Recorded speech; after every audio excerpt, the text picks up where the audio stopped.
আসসালামু আলাইকুম। আমরা মক সলিউশন মানে শুরু করছি।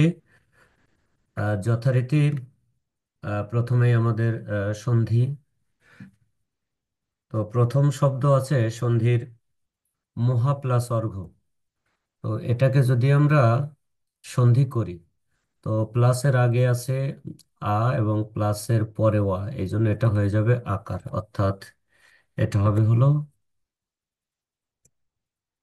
মহার্ঘ হবে। এটা হবে মহার্ঘ। মহা প্লাস অর্ঘ, মহার্ঘ, মহার্ঘ।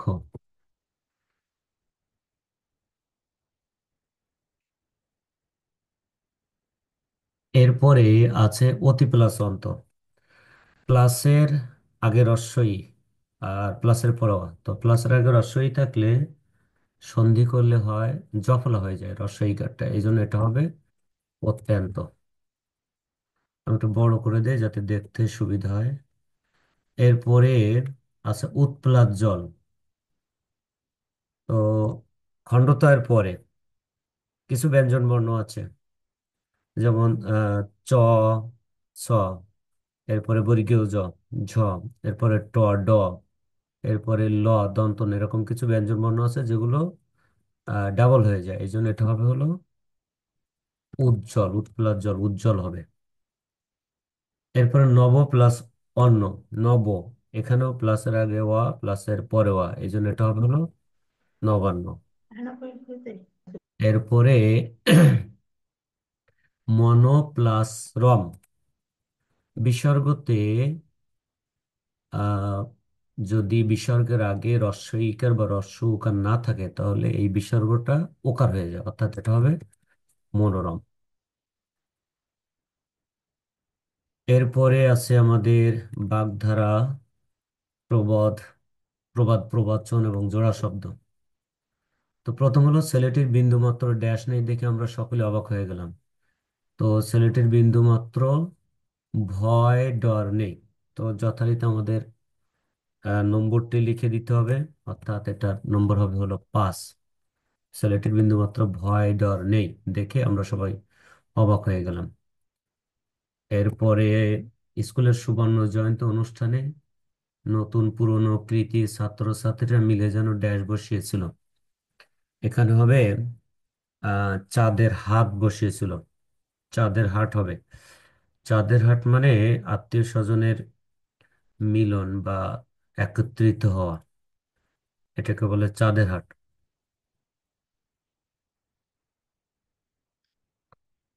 আর এটার নম্বর আছে হলো তোমার 6 নম্বর। এরপরে আজ বাস ট্রেন ধর্মঘট থাকায় ট্যাক্সির জন্য ড্যাশ হয়ে বসে রইলাম। ট্যাক্সির জন্য তোমার তীর্থের আহ কাক। তীর্থের কাক হয়ে বসে রইলাম। হুম। তীর্থের কাক, তীর্থের কাক মানে হলো প্রতীক্ষারত বা অপেক্ষায় থাকা। এরপরে এই সামান্য ড্যাশ দিয়ে একটা বড় দোকান খোলার কথা ভাবতে পারলে কি করে। এই সামান্য ব্যাঙের তোমার আদুলি। আধুলি, ব্যাঙের আধুলি, ব্যাঙের আধুলি মানে হলো আহ সামান্য, অতি সামান্য সম্পদ। আমরা এখন উত্তর বলতে হবে না, আমি ডিসকাশনটা করে দেই, তারপরে তোমরা পরে করো। যেহেতু রেকর্ডিং হচ্ছে, অনেকেই এটা শুনবে। এরপরে তার মতো বিখ্যাত গায়কের জলসায় যেতে না পেরে টিভিতে দেখেই আহ এটা হলো দুধের স্বাদ ঘোলে মেটানো হলো। মানে আসল জিনিসের স্বাদ নকলে মেটানো হলো। এবার দেখো বাগধারার বাকিগুলোর অর্থ। ঘোড়া ডিঙে ঘাস খাওয়া, তার মানে উপরওয়ালাকে টপকিয়ে কিছু করা। আর এক গোয়ালের গরু মানে হলো একই স্বভাবের। ডুমুরের ফুল মানে অদৃশ্য বস্তু বা দুর্লভ বস্তু। ডামাডোল মানে গোলযোগ। ভয় ডর মানে ভয়। আর চাঁদের হাট মানে আত্মীয় স্বজনের একত্রিত বা সমাগম। দুধের স্বাদ ঘোলে মেটানো, আসল জিনিসের স্বাদ নকলে মেটানো। তীর্থের কাক মানে প্রতীক্ষায় থাকা বা প্রতীক্ষারত। আর চলাফেরা মানে ইতস্তত ভ্রমণ। এরপরে আমাদের বাক্য রূপান্তর। বাক্য রূপান্তর আমাদের তাদের অবদানের কথা আমরা কখনো ভুলতে পারি না। তাদের অবদানের কথা আমরা কখনো ভুলতে পারি না। দেখো, তাদের অবদানের কথা, তাদের অবদানের কথা আমরা কখনো ভুলতে পারি কি? এটা ছিল, দেখো, ইনস্ট্রাকশনটা ছিল হলো কোশ্চেন। দেখো, শেষে কোশ্চেন।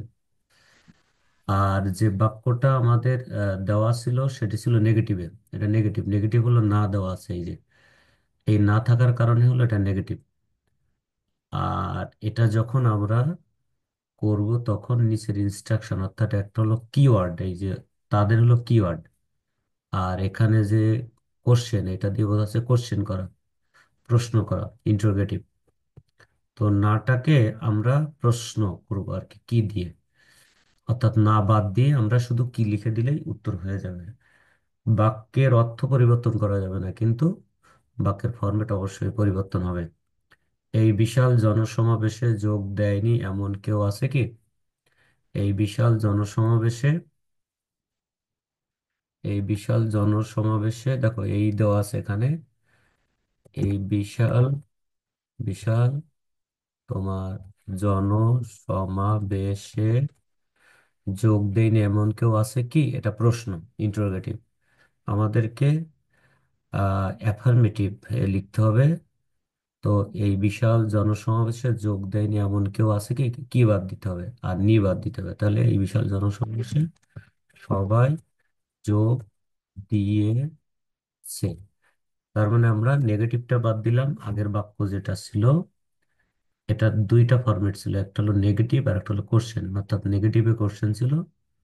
তো নেগেটিভ থেকে যখন আমরা লিখবো অবশ্যই পজিটিভে লিখবো, নি বাদ দিব। আর যেহেতু পরের বাক্যে প্রশ্ন নাই, এই জন্য আমরা প্রশ্নটাও বাদ দিব। নীলুর কথা সকলের কাছে অবদ্ধ লাগছিল। এটা পজিটিভ আছে, আমাদের নেগেটিভে লিখতে হবে। দেখো, একটা ওয়ার্ড যেটাকে কি ওয়ার্ড বলা হয়, ওখানে না দেওয়া আছে, না মানে নেগেটিভ, না বোধক। তো আমরা লিখবো নীলুর কথা কেউ, ওই সকলেই থাকলে তার অপোজিট হয় কেউ, কেউ বুঝতে পারছিল না, না দেওয়া আছে। নীলুর কথা কেউ বুঝতে পারছিল না, নীলুর কথা কেউ বুঝতে পারছিল না। এবার দেখো, সত্যি কথা বললে কিন্তু শাস্তি পাবে না। এখানে হবে আছে, দেখো, সত- এখানে নেগেটিভে আছে, আবার কম্পাউন্ডে আছে। সত্যি কথা বললে কিন্তু শাস্তি পাবে না, এখানে হবে সত্যি, এখানে হবে আছে, তাহলে লিখতে হবে মিথ্যা কথা বললে শাস্তি পেতে হবে। অর্থ ঠিক থাকবে, বাক্যের অর্থ ঠিক থাকবে, ফরম্যাটটা চেঞ্জ হবে। মিথ্যা কথা বললে, বললে শাস্তি পেতে হবে। আগে ছিল কম্পাউন্ডে, আমি লিখলাম সিম্পলে। সত্যি কথা বললে ছিল, ওখানে মিথ্যা কথা বললে শাস্তি পেতে হবে, যেহেতু শেষে হবে আছে। মা বললেন আগামী বুধবার আন্তর্জাতিক ভাষা দিবস। এখানে আছে মা বললেন আগামী বুধবার আন্তর্জাতিক ভাষা দিবস। এটা ডাইরেক্টে আছে, ডাইরেক্ট নারেশনে। আমরা ইনডাইরেক্টে লিখবো মা বললেন, এরপর একটা যে। মা বললেন যে আগামী বুধবার থাকলে হবে পরের বুধবার, পরের বুধবার। এরপরে আন্তর্জাতিক ভাষা দিবস। হ্যাঁ, মা বললেন যে পরের বুধবার আন্তর্জাতিক ভাষা দিবস। আগামী বুধবার আছে, এটা হবে পরের বুধবার। এরপরে বাংলা পৃথিবীর এক বৃহত্তম জনগোষ্ঠীর, ক্লোজ প্যাসেজ আসে, বাংলা পৃথিবীর এক বৃহত্তম জনগোষ্ঠীর।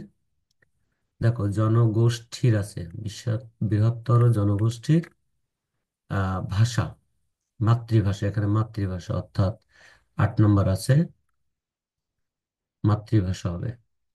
বাংলা পৃথিবীর এক বৃহত্তর জনগোষ্ঠীর মাতৃভাষা। মাতৃভাষা মানে মাদার টাং, মায়ের ভাষা। এই ভাষা রক্ষার জন্য আপসীন দীর্ঘ লড়াই, এমনকি মৃত্যু পর্যন্ত করেছেন, মৃত্যু পর্যন্ত বরণ করেছেন। কি হবে? বরণ করেছেন বাংলার বীর সন্তানেরা। পৃথিবীর আর কোথাও এমন নেই, এমন নজির বা দৃষ্টান্ত নেই। ঠিক আছে, নজির বা দৃষ্টান্ত নেই। আমরা যে নাম্বারে যে শব্দটা আসতেছে সেটা আমরা এখানে লিখে ফেলবো। তো মাতৃভাষা 16তে লিখছি আমরা এটা বোঝার জন্য। হুম যে কোন শব্দ কততে ব্যবহার করছি, যাতে এক শব্দ দুইবার ব্যবহার না হয়। আবার কোনো শব্দ যদি আমরা আটকে যাই, তাহলে ভুল হলে পরবর্তীতে যাতে আমরা বের করতে পারি সঠিক উত্তরটা। তো বরণ শব্দটা কত নম্বরে ছিল? বরণ ছিল তোমার 11-এ, তাহলে এটা হলো 17তে বসিয়েছি। এরপরে নজির, 18তে নজির বসিয়েছি, নজির নেই। এটা হলো 18, 18 নজির নেই। হ্যাঁ, নজির নেই। তাদের উত্তরসূরি হিসেবে আমাদের উপরই দায়িত্ব বর্তায় তাকে লালন পালন করার। ঠিক যেমন একটি চারাগাছকে বড় করতে আমাদের পরিচর্যার দরকার হয়, সে ব্যাপারে আমরা কিন্তু এক- একটিও নেই।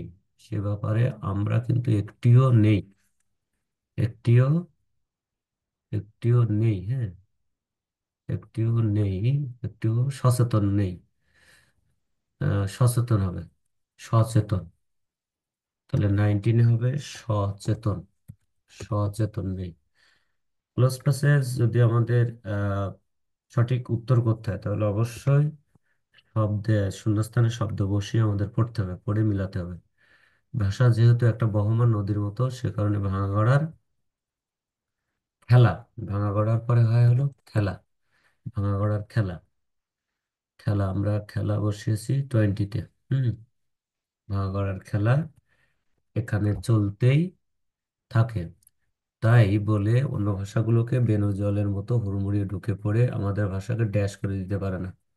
আমাদের ভাষাকে, আমাদের ভাষাকে তোমার কলুষিত বা দূষিত, হুম এখানে দূষিত, দূষিত করে দিতে পারে না, দূষিত করে দিতে পারে না। হ্যাঁ, দূষিত করে দিতে পারে না। আমরা ভাবি মাতৃভাষা তো সহজাত ব্যাপার। সহজাত মানে হলো স্বাভাবিক ব্যাপার। তাই আহ আমাদের কোনো ড্যাশ দরকার নেই, তাই আমাদের কোনো, আচ্ছা 1 মিনিট।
ওকে, তো আমরা আহ, যেখানে ছিলাম,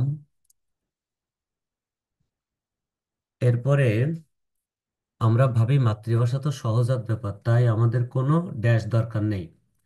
এখানে পরিচর্যার দরকার নেই, পরিচর্যা, হ্যাঁ, পরিচর্যার দরকার, পরিচর্যা পরিচর্যা করার দরকার নেই, পরিচর্যা। পরিচর্যা মানে মানে অনুশীলন আর কি। এখানে পরিচর্যা, আহ, এখানে পরিচর্যা শব্দটা নেই, হ্যাঁ। তাহলে এখানে আমাদের অন্যটা দেখতে হবে। আমাদের কোনো আহ, খেয়াল করার দরকার নেই এখানে, খেয়াল করার বা দেখার, এখানে খেয়াল আছে, তাহলে এখানে হবে, এখানে খেয়াল শব্দটা আসবে। 22 হবে খেয়াল, হ্যাঁ, এখানে হবে খেয়াল, হ্যাঁ। খেয়াল করার দরকার নেই। অবধারিতভাবে আমরা নিজেদের অজান্তেই পরম যত্নে, পরম যত্নে, হ্যাঁ, পরম যত্নে, পরম যত্নে, এখানে হলো যত্নে হলো 23, তাহলে এখানে হলো পরম যত্নে, হ্যাঁ, পরম যত্নে আপন করে নিই ভিন্ন ভাষাগুলোকে। এর ফলস্বরূপ পদে পদে দেখতে পাই নিজের ভাষার অমর্যাদা ও বিপন্নতা, হ্যাঁ, এখানে হবে অমর্যাদা, অমর্যাদা, আহ অমর্যাদা ও বিপন্নতা, এখানে অমর্যাদা নাই, তাহলে এখানে তোমার অন্য একটা খুঁজতে হবে, অবক্ষয় ও বিপন্নতা, হ্যাঁ। নিজের ভাষার অবক্ষয় শব্দটা যাবে, অবক্ষয় মানে হলো ক্ষয়, ঠিক আছে। তাহলে এটা হলো অবক্ষয় ও বিপন্নতা। অবক্ষয়, অবক্ষয় মানে ক্ষয় বা ক্ষতি। অন্যান্য ভাষার সঙ্গে প্রতিনিয়তই সংযোগ তৈরি হতে পারে, সংযোগ মানে কানেকশন, কিন্তু সার্বিকভাবে সেগুলোকে গ্রহণের ব্যাপারে আমাদের অনেকখানি সতর্কতার প্রয়োজন। একমাত্র ভাষার প্রতি আমাদের ভালোবাসা, দায়িত্ববোধ আর সচেতনতাই পারে এই অবক্ষয় রোধ করতে। এই ও, তাহলে 25-এ অবক্ষয় হচ্ছে, এই অবক্ষয় রোধ করতে, অবক্ষয় রোধ করতে, এখানে অবক্ষয় রোধ করতে, তাহলে 24 আমাদের অন্য শব্দ খুঁজতে হবে, হ্যাঁ।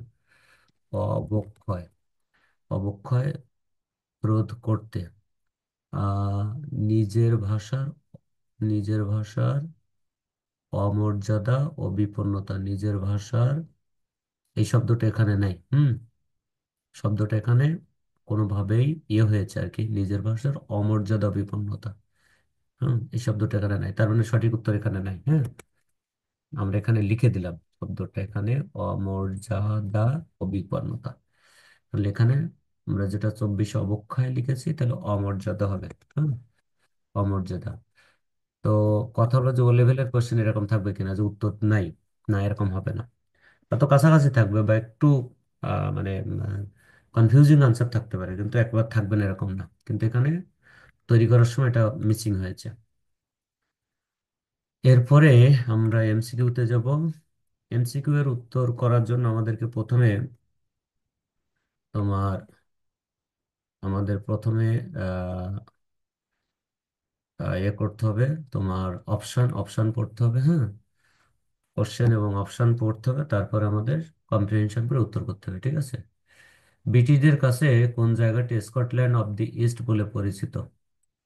তো এই এই এই কথাটা আমরা খুঁজে বের করবো কম্প্রিহেনশনের মধ্যে, ব্রিটিশদের কাছে কোন জায়গাটি স্কটল্যান্ড অফ দি ইস্ট বলে পরিচিত, কম্প্রিহেনশন এই কথাটা আমরা বের করবো প্রথমে, করলে উত্তরটা আমরা সঠিক সহজেই পেয়ে যাব। ব্রিটিশদের কাছে কোন জায়গাটি স্কটল্যান্ড অফ দি ইস্ট নামে পরিচিত? দেখো, প্রথমে আছে সমুদ্রপৃষ্ঠ থেকে প্রায় 1,500 মিটার উচ্চতায় পরিপাটি, মানে সুন্দর, দূষণহীন, চোখ জুড়ানো শৈল শহর শিলং। অতীতে এটা ছিল আহ অসম রাজ্যের রাজধানী। তাহলে প্রথমে আমরা পেলাম যে শিলং, শিলং সম্পর্কে পেলাম, এটা আসাম রাজ্যের রাজধানী ছিল। মেঘের রাজ্য, মেঘালয় রাজ্য প্রতিষ্ঠার পর সুন্দরী শিলং এখন মেঘালয়ের রাজধানী শহর, তাহলে পেলাম মেঘালয়ের রাজধানী, ঠিক আছে। এই শহরের অপরূপ প্রাকৃতিক শোভা ও মনোরম আবহাওয়া সারা বছরই পর্যটকদেরকে টানে। এই যে মেঘালয়ের রাজধানী, এই যে শিলং সম্পর্কে বলছে, মেঘ, বৃষ্টি, ঝর্ণা, নানা রকম অর্কিড শোভিত এই শহর একসময় ব্রিটিশদের কাছে ছিল স্কটল্যান্ড অফ দি ইস্ট, তাহলে পেয়ে গেলাম স্কটল্যান্ড অফ দি ইস্ট বলা হচ্ছে এই যে শিলংকে। তাহলে আমরা এবার অপশনে গিয়ে বক্সে টিক দিব যাতে বাইরে না যায়, কারণ টিক বা মানে যদি সঠিক হয় তাহলে আমরা 2 পাবো, আর যদি ভুল হয় তাহলে 0। আর বক্সের বাইরে দেওয়া যাবে না, তাহলে এটা হবে তোমার মেঘালয় রাজ্যের রাজধানী শিলং শহর। এই শিলং শহর, এটা উত্তরটা হলো তোমার বি। ঠিক আছে, আমরা বিতে যথারীতি টিক দিয়ে দিব। এভাবে আমরা টিক দিয়ে দেব বক্সে, এভাবে এভাবে টিক দিয়ে দেব। এরপরে আমরা পরেরটায় যাচ্ছি। শিলং শহরে সারা বছরই পর্যটকদের ভিড় থাকে, কারণ কি? তো আমরা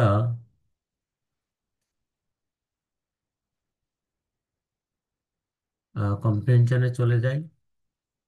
সারা বছর পর্যটকদের ভিড় থাকে কেন? কোশ্চেনটা মাথায় রাখতে হবে অথবা কম্প্রিহেনশনটা পাশে রাখতে হবে। আর যেখানে একটা কোশ্চেনের আনসার হয়ে যাবে তারপরে খুঁজতে হবে।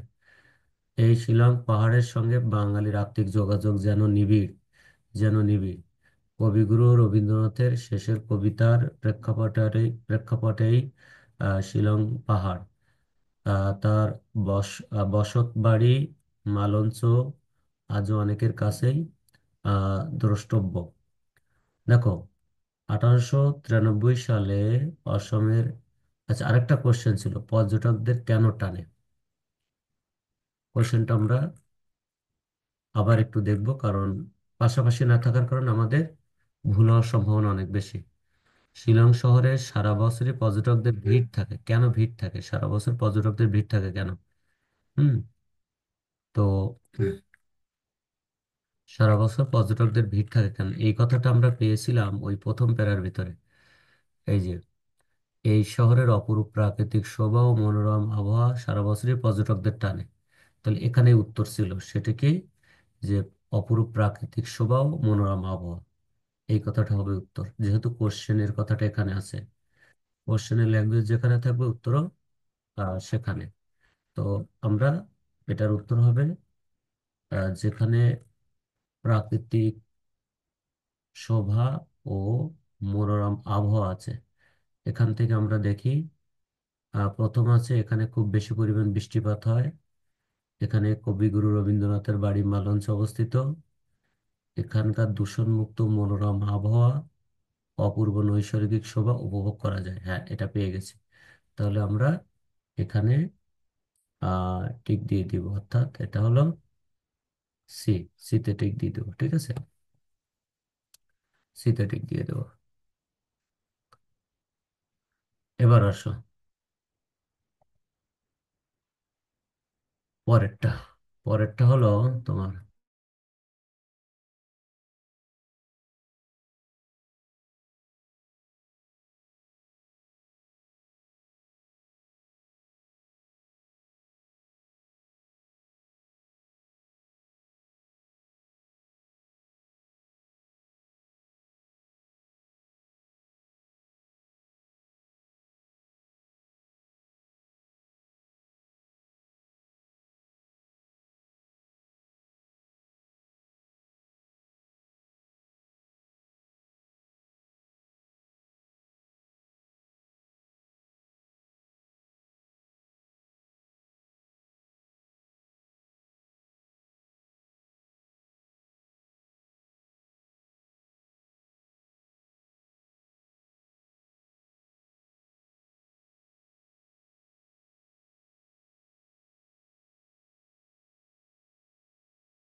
আহ, এক সেকেন্ড একটুখানি।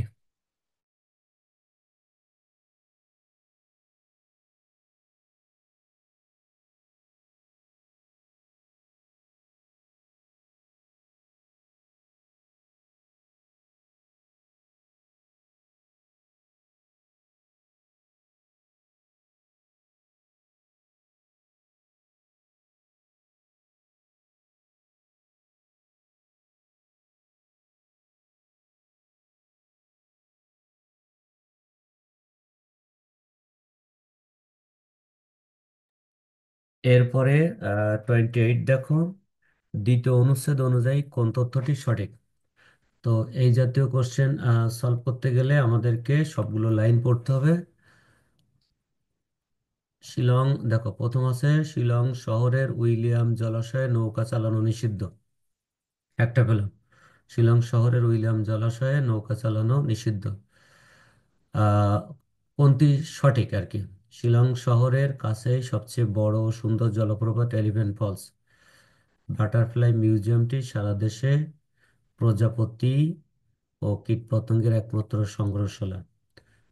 শিলংয়ের 18 হোল গল্ফ কোর্স দেশের মধ্যে বৃহত্তম। তো আমরা কম্প্রিহেনশনে যাব, এটা পাশে কম্প্রিহেনশন রেখে সলভ করতে হবে, তা নাহলে এ করা যাবে না। তো আমরা একটা একটা করে খুঁজবো আর কি, প্রথমটাই খুঁজবো পড়ে, যে প্রথমটার মূল কথাটা বুঝলে খুঁজতে সহজ হবে। শিলং শহরের উইলিয়াম জলাশয়ে নৌকা চালানো নিষিদ্ধ। নৌকা চালানো নিষিদ্ধ, হ্যাঁ, এই কথাটা আমরা খুঁজবো প্রথমে। প্রথম সেন্টেন্সটা খুঁজবো, নৌকা চালানো নিষিদ্ধ। তো দেখো, 1893 সালে অসমের তদানীন্তন চিফ কমিশনার উইলিয়াম ওয়ার্ড তৈরি করেন উইলিয়াম লেক, প্রায় 5 কিলোমিটার। এখানে 5 কিলোমিটার পাহাড় ঘেরা মাঝে দ্বীপ সহ বিশাল এই জলাশয় শহরের প্রাণকেন্দ্রে। এখানে নৌকা ভ্রমণ খুবই উপভোগ্য। তাহলে নিষিদ্ধ কথাটা নাই, আমরা পেলাম। উপভোগ্য লেখা আছে, নিষিদ্ধ নাই। তাহলে এটা উত্তর হবে না। আমরা পরের অপশনটা খুঁজবো এরপরে। পরের অপশনটা ছিল তোমার পরের অপশনটা ছিল যে শিলং শহরের কাছেই আছে সবচেয়ে বড় ও সুন্দর জলপ্রপাত এলিফ্যান্ট ফলস। তাহলে শহরের কাছে এলিফ্যান্ট ফলস অবস্থিত, এইটা আমরা দেখবো। হ্যাঁ, এলিফ্যান্ট ফলস শহরের কাছে। দেখো, শহরের কাছে এলিফ্যান্ট ফলস। এই পর্যন্ত পড়েছিলাম, আমরা অবশ্যই টিক দিয়ে রাখবো যে পর্যন্ত পড়বো। ইংরেজদের তৈরি পাইন গাছে ঘেরা সবুজ মখমলের মতো ঘাসে ঢাকা 18 হোল গল্ফ কোর্স দেশের সেরা কোর্সগুলোর মধ্যে অন্যতম। গল্ফ কোর্স এই শহরের অদূরে এখানকার সবচেয়ে বড় এলিফ্যান্ট ফলস সকলকে এলিফ্যান্ট ফলস সকলকে মোহিত করে। তাহলে এখানে এটা কিন্তু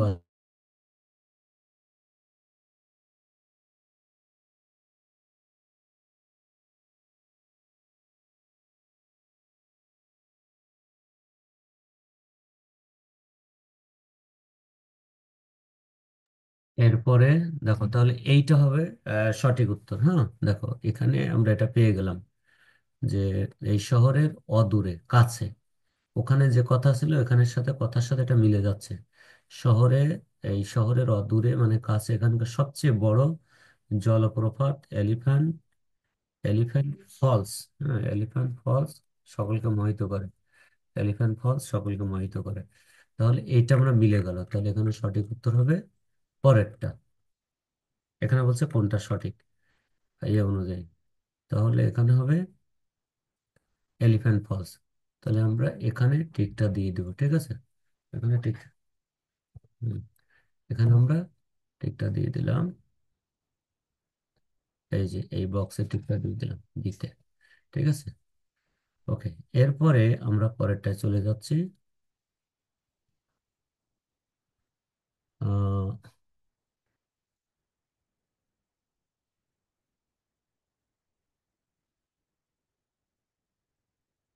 পরের এই নিবন্ধে মকলং শহর সম্পর্কে কি বলা হয়েছে? মকলং শহর সম্পর্কে কি বলা হয়েছে? এখানে একটি বোটানিক্যাল গার্ডেন আছে। বিখ্যাত উইলিয়াম লেক এই শহরে অবস্থিত। আচ্ছা, মকলং শহর সম্পর্কে এখানে অনেক দুর্লভ জাতের অর্কিড জন্মায়। তো আমরা মকলং শহর সম্পর্কে আমরা পড়বো। হুম, এখানে আমরা 4টা অপশনই পড়ে নিলাম যাতে খুঁজে পেতে সহজ হয়। শহরে নৌকা ভ্রমণ ব্যবস্থা আছে।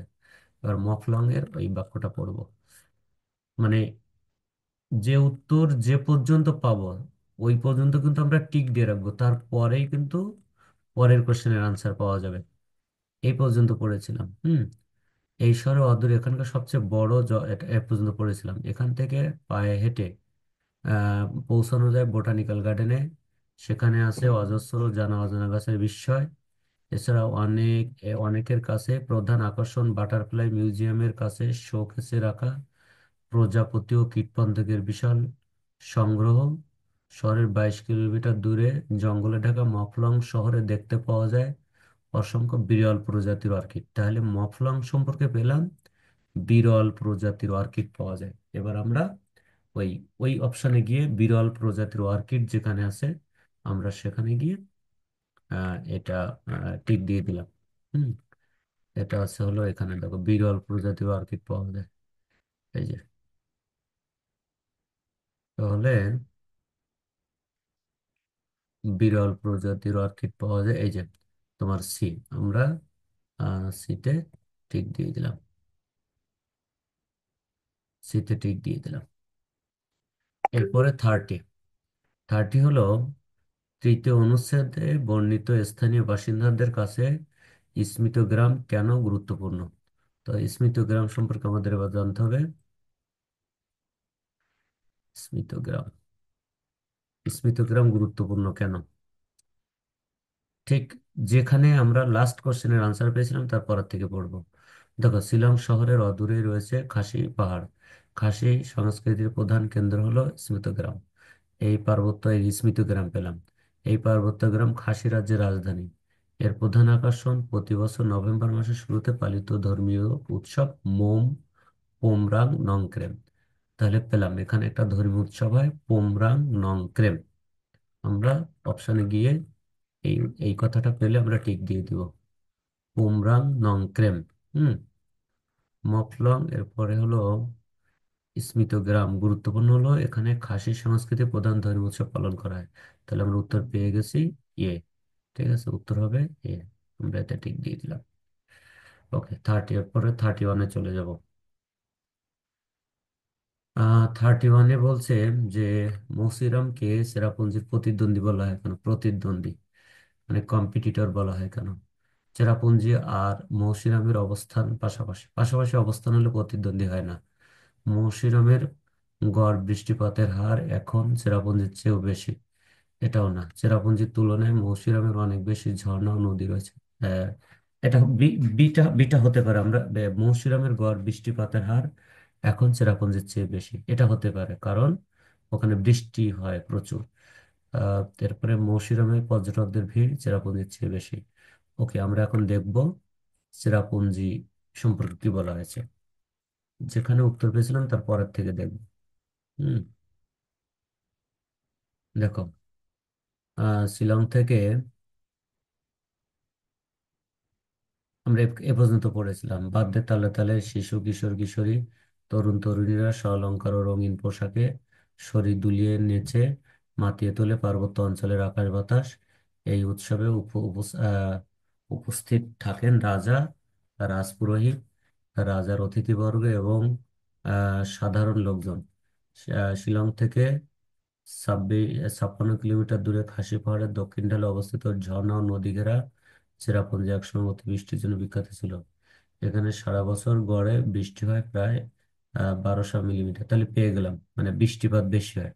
এবং পরে এখানে ওটাই বলছে এই এর খুব কাছে অবস্থিত চেরাপুঞ্জির প্রতিদ্বন্দ্বী মৌসিরাম। গত বছর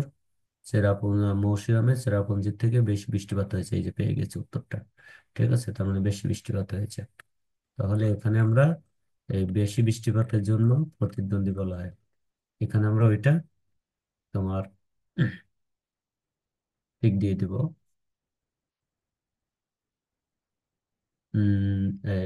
বিটা আমরা টিক দিয়ে দিলাম।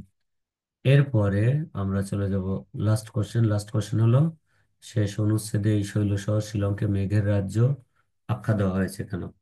কিছু কোশ্চেন আইকিউ দিয়ে উত্তর করা যায়। মেঘের রাজ্য বলা হয়েছে কারণ এখানকার জলপ্রপাতগুলো মেঘেরা সবসময় ঢেকে রাখে। জলপ্রপাত মেঘেরা ঢেকে রাখতে পারে না। এই শহরে প্রাকৃতিক পরিবেশে মেঘেদের আকৃষ্ট করে না, এটা হতে পারে না। এখানে মেঘ ছাড়া অন্য কিছু দেখা নেই, এটা হতে পারে না। যেথায় খুশি যখন তখন মেঘেদের আবাদ আনাগোনা চলতেই থাকে, এটা হতে পারে কারণ অন্যগুলো অযৌক্তিক। তাহলে এটা আমরা কম্প্রিহেনশন না করে উত্তর করে দিতে পারি। তো আমাদের এই ছিল আমাদের আজকের ডিসকাশন। আমরা